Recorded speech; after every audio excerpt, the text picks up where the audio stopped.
دی فوج نو تربیت دیندے سن.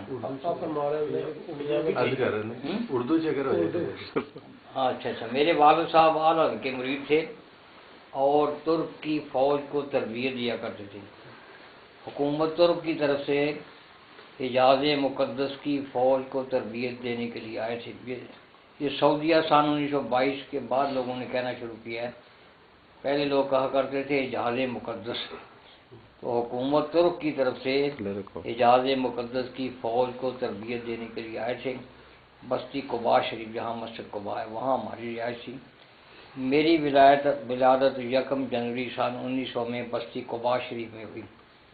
اپنی والدہ کے پیٹ سے اندھا پیدا ہوا. مادر ذات نبینہ 7 سال تک نبینہ رہا. 7 سال کے بعد میرے ابا جان 3 مہینے کی چھٹی لے کر ہندوستان آئے اور مجھے بریلی شریف لے کر گئے. واقعہ تو بڑا لمبا ہے. میاں شیر محمد رحمۃ اللہ علیہ جب اپنے دادا پیر و مرشد کے عرس پر جاتے تھے ضلع گرداسپور ہندوستان میں تحصیل بٹالہ، تو میرے نانا جان سے میاں صاحب کو بڑا پیار تھا. ایک رات میرے نانا جان کے پاس میاں شیر محمد رہا کرتے تھے. اتفاق سے میاں شیر محمد ہمارے گھر آ گئے. مجھے دیکھا اور میرے نانا جان سے آپ نے فرمایا کہ سید صاحب اپنے اس نواسے کو اپنے پیر خانے پر بریلی شریف لے کر نہیں گئے. میرے نانا جان نے عرض کیا حضور ان کی رہائش ہے حجاز مقدس میں، اب 3 مہینے کی چھٹی لے کر ہندوستان آئے ہیں، آپ جانے کا ارادہ کر رہے ہیں. میاں صاحب نے فرمایا سید صاحب ارادہ نہ کرو، آج ہی چلے جاؤ. میاں صاحب کا حکم مان کر میرے والد صاحب نے مجھے اور میری والدہ صاحبہ کو ساتھ لیا اور بریلی شریف کا سفر شروع کر دیا. وہ دور پیدل چلنے کا دور تھا. موٹریں، لاریاں، کاریں، ٹرک، سائیکل وغیرہ، سکوٹر وغیرہ نہ ہوتے تھے. لوگ پیدل چلتے تھے. بریلی شریف پہنچے، ظہر کی جماعت ہو چکی تھی. میرے ابا جان نے میرا ہاتھ پکڑا اور سیدی امام محمد رضا خان رحمۃ الرحمن تاجدار بریلی آپ کے حجرے میں لے گئے اور مجھے آپ کے روبرو پیش کیا. عرض کی حضور میرا یہ بچہ اپنی ماں کے پیٹ سے اندھا مادر ذات نبینہ پیدا ہوا ہے، اس کے لیے دعا بھی فرمائیں اور کرم نوازی بھی فرمائیں. سیدی امام محمد رضا خان رحمۃ الرحمن آپ نے میرے والد صاحب سے فرمایا کہ سید صاحب کتنی چھٹی حجاز مقدس سے لے کے آئے ہیں؟ میرے ابا جان نے عرض کیا حضور 3 مہینے کی چھٹی لے کے آئے ہیں. فرمایا سب کچھ تو ہو جا مدینہ پاک میں، یہاں کیا رکھا ہے، واپس چلے جاؤ. آپ نے اپنی جیب سے رومال نکالا جسے ہاتھ صاف کرتے تھے، منہ صاف کرتے تھے. فرمایا یہ رومال لے جاؤ اور واپس مدینہ پہنچنے کے بعد صبح کے وقت روضہ رسول اللہ پر حاضری دیا کرو. اس رومال کو پانی میں بھگو دیا کرو. روضہ اثر کی چاروں طرف صفائی کیا کریں. جو مٹی شریف خاک پاک اس رومال کو لگے اس کا دھون لے لیا کریں. کسی برتن میں تھوڑا سا پانی ڈال کر اس رومال کو دھویا کریں، اچھی طرح نچوڑا کریں. ایک سلائی بچے کی آنکھوں میں صبح شام لگایا کریں. تھوڑا تھوڑا صبح شام پلایا کریں. ہاتھ پانی سے تر کر کے صبح شام آنکھوں پر پھیرا کریں. 4 دن کے بعد رب کائنات اپنے حبیب لبیب صلی اللہ علیہ وسلم کا صدقہ نور عطا فرما دے گا. پھر واپس مدینہ پہنچنے کے بعد میری والدہ صاحبہ صبح کے وقت مجھے اٹھا کر کے روضہ رسول اللہ پر لے جاتی تھی. رومال کو پانی میں بھگو کے روضہ اطہر کی چاروں طرف صفائی کرتی تھی. جو خاک پاک مٹی شریف اس رومال کو لگتی اس کا دھون لے لیتی، کسی برتن میں تھوڑا سا پانی ڈال کر اس کو دھوتی، نچوڑتی. ایک سلائی میری آنکھوں میں صبح شام لگاتی، تھوڑا تھوڑا صبح شام پلاتی. ہاتھ پانی سے تر کر کے صبح شام آنکھوں پر پھیرتی.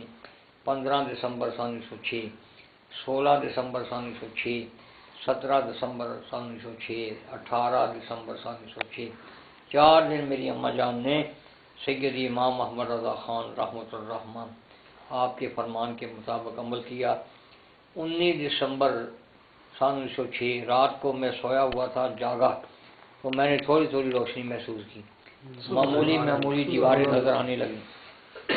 میں نے اپنی والدہ صاحبہ کو آواز دی، اماں جان اٹھیے، اماں جان اٹھیے، اماں جان اٹھیے. ہمارے پیر و مرشد نے جو فرمایا تھا وہ وارد ہو چکا ہے، تقدیر الہی بن چکی ہے۔ میری والدہ صاحبہ اٹھے اور وضو فرمایا، شکرانے کے نفل ادا کرنے شروع کر دیے۔ صبح تک میری اماں جان شکرانے کے نفل ادا کرتی رہیں۔ صبح ہوئی، مدینہ پاک کی بستیوں میں، گلی کوچوں میں، محلوں میں، وادیوں میں میرے اعلیٰ کی عظیم کرامت کا چرچا شروع ہو گیا کہ فوجیوں کا معذر ذات نابینا اندھا بچہ بینا ہو گیا، سجاکھا ہو گیا۔ لوگ مبارک دینے کے لیے آنے شروع ہوئے۔ میرے والد صاحب نے استعفیٰ دے دیا اور مجھے لے کر، میری اماں جان کو لے کر کے ہندوستان کا سفر شروع کر دیا، سیدھے بریلی شریف پہنچے۔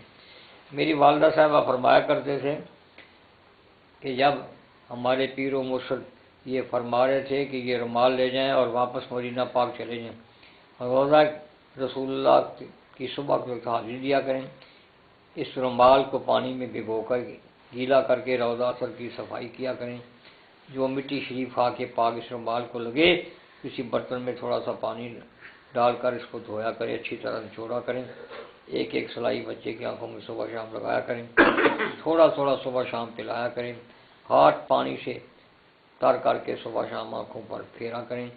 4 دن کے بعد رب کائنات اپنے حبیب لبیب صلی اللہ علیہ وسلم کے دالین پاک کا صدقہ نور عطا فرما دے گا۔ میری والدہ صاحبہ فرماتی تھی کہ میں سامنے ایک کمرے میں با پردہ بیٹھی تھی، دروازے پر کپڑا لٹک رہا تھا، اپنے پیر و مرشد کا فرمان اپنے کانوں سے سن رہی تھی۔ میں نے وہاں بیٹھے بیٹھے اپنے دل میں منت مانی کہ مولا کریم امام بخاری، جنہوں نے بخاری شریف لکھی ہے، آپ بھی نبی نے تھے۔ آپ کی والدہ آدھی رات کو اٹھتی تھی، رب تعالیٰ کے حضور سجدے میں سر رکھ کر رویا کرتی تھی کہ مولا کریم میرے بچے کی آنکھوں میں روشنی عطا فرما دے۔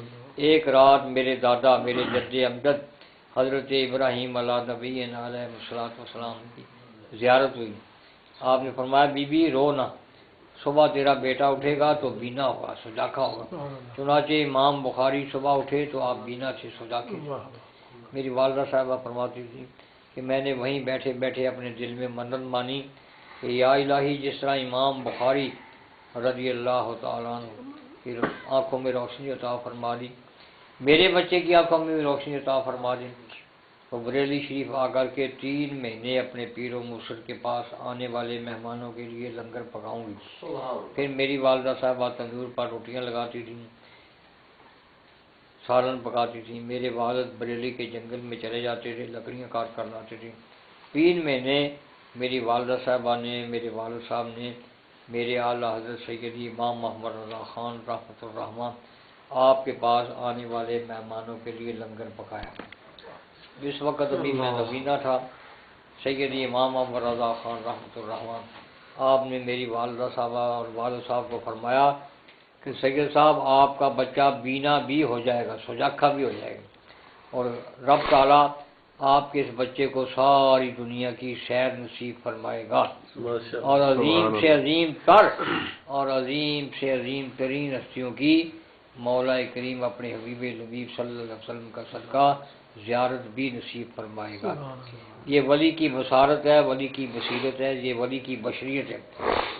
سعودیہ حکومت نے ارادہ کیا، پروگرام بنایا کہ مسجد نبی شریف کو کھلا کیا جائے، بڑھایا جائے، توسیع کی جائے۔ یہ پروگرام سعودیہ حکومت نے بنایا سن 1971 میں، 1971 میں۔